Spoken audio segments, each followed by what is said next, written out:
महापुराण की कथा जहाँ होती है, तीर्थभूतम हि तद्गृहे वसताम पापनाशनम, जहाँ शिव महापुराण विराजमान होते हैं वहाँ समस्त तीर्थ आकर के विराजमान हो जाते हैं। जिनके घर में शिव महापुराण निवास करता है उनका घर ही समस्त तीर्थों के रूप में प्रकट हो जाता है। उसे और कहीं तीर्थ में जाने की आवश्यकता नहीं पड़ती है। अश्वमेध सहस्राणि वाजपेय शतानि च, अरे 100 एक हजार अश्वमेध यज्ञ करें, 100 बार वाजपेय यज्ञ कर लें, उससे जितना पुण्य प्राप्त होता है कलाम शिव पुराणस्य नारहंती खलु षोडशी। कुछ क्षण शिव महापुराण की कथा को श्रवण करने से हजारों अश्वमेध यज्ञ और सैकड़ों वाजपेय यज्ञ के समान फल की प्राप्ति हो जाती है। गंगाद्या पुननद्यश्च सप्तपुर्यो गया तथा एतत् शिव पुराणस्य समताम यान्ति न क्वचित्। जीव समस्त तीर्थों को समस्त पुण्य नदियों में अवगाहन कर ले, सप्तपुरियों में जाकर के दर्शन कर आए, गया जी में जाकर के भगवान के चरण कमल का दर्शन पूजन करके आ जाए, उसके बाद भी वो समस्त पूर्ण एकत्रित होकर के भी शिव महापुराण की कथा को श्रवण करने से जो पुण्य प्राप्त होता है उसकी बराबरी नहीं कर सकते हैं।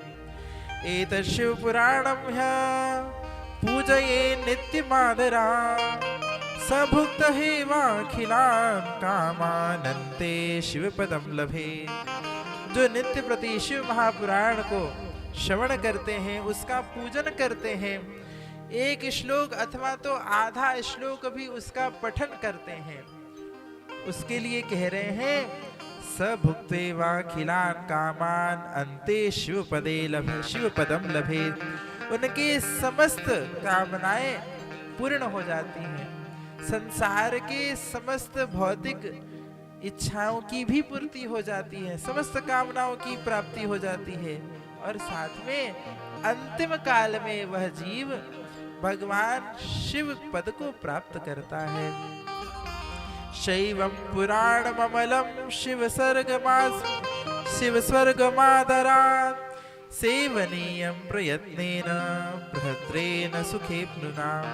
चतुर्वर्गप्रदं शैवं पुराणम् अमलं परं श्रोतव्यं सर्वदा प्रीत्या पठितव्यं विशेषतः।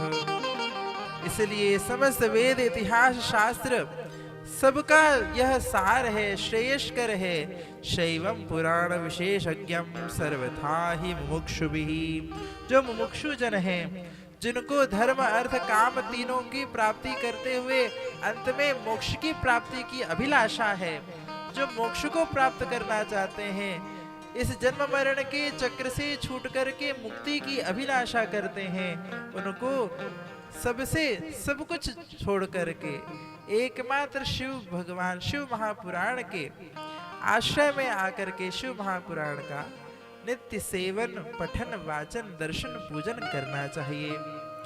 शैवं पुराणमिदमात्मदीवेदां विशिष्टं सेव्यं सदा परमवस्तु सदां समर्चयन् तापत्रयाभिशमनं सुखदं सदैव प्राणप्रियं विधिहरीशमुखामराणां वन्दे शिवपुराणं हि सर्वदाहं प्रसन्नधिः शिवं प्रसन्नतां याया ददात्य स्वपदयोरतिम्। अरे कहाँ तक कहें, शिव महापुराण की कथा को श्रवण करने मात्र से जीव केवल भगवान के भक्ति को नहीं प्राप्त कर लेता, मुक्ति को नहीं प्राप्त कर लेता, भगवान के सानिध्य को प्राप्त कर भगवान महादेव के नित्य सेवा को प्राप्त करके उनके लोक की प्राप्ति करके सायुज्य साष्टी सामीप्य सालोक्य और एकत्व इन समस्त प्रकार की मुक्तियों को अपने हस्तामलक कर लेता है, अपने हस्तामलक कर लेता है अर्थात हाथ में धारण कर लेता है। हाथ में कोई चीज आ जाए महाराज जी, तो हाथ में कोई वस्तु हो तो जैसे ये पुष्प यदि हमारे हाथ में हो तो इसकी पुष्प की सुगंध मुझको तो प्राप्त होगी ही, पर ये पुष्प में जिसे चाहूं उसे दे दूं उसको भी इसकी सुगंध प्राप्त हो जाएगी। यहाँ शौनक आदि ऋषियों से सूत जी कह रहे हैं शिव महापुराण की कथा के महात्म का वर्णन करते हुए कि भगवान शिव महापुराण की कथा को हृदय में धारण करने वाला जीव समस्त प्रकार की मुक्तियों को हस्तामलक कर लेता है, अर्थात वह स्वयं तो मुक्त हो ही जाता है, अपने सानिध्य में आने वाले भगवत भक्त जीवों को भी भगवान के श्री चरणों में समर्पित करते हुए जिसको चाहे उसे मुक्त कर सकता है। बोलिए श्री उमा महेश्वर भगवान की जय।